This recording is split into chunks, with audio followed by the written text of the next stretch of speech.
dalagang gusto ko. Isang may-ari ng tindahan ang naglagay ng karatulang puppies for sale. Mga palatandaang tulad niyan ay paraan ng pag-akit sa maliliit na mga bata.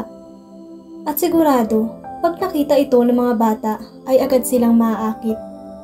Isang batang lalaki ang biglang pumasok sa tindahan ng may-ari at tinanong ito ng, "Manong, magkano niyo po ibinibenta ang mga tuta?" Sumagot ang may-ari ng tindahan ng kahit magkano, mula 2,000 pesos hanggang 3,500 peso. Dumukot ang batang lalaki sa kanyang bulsa at naglabas ng sukli. "Meron lamang po akong 200 peso, sabi niya. "Pwede ko na lamang po ba silang pagmasdan?"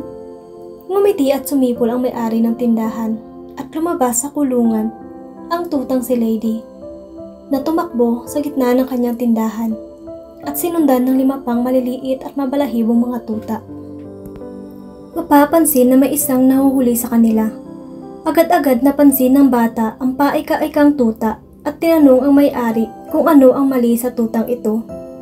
Ipinaliwanag ng may-ari ng tindahan na sinuri ng veterinaryo ang maliit na tuta at natuklasan na may problema ito sa kanyang hita. Kaya ito ay habang buhay nang maglalakad ng paika-ika.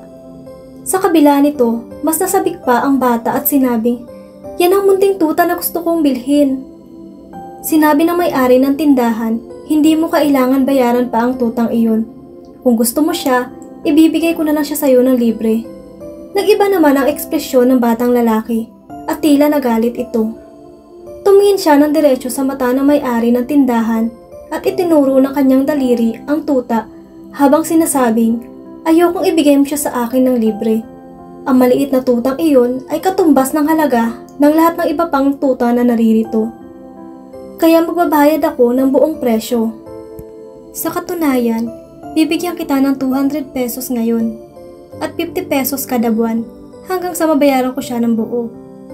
Sumagot ang may-ari ng tindahan, "Pero masasayang lamang ang iyong pera kung bibilhin mo siya sa kaparehong presyo ng iba pang tuta.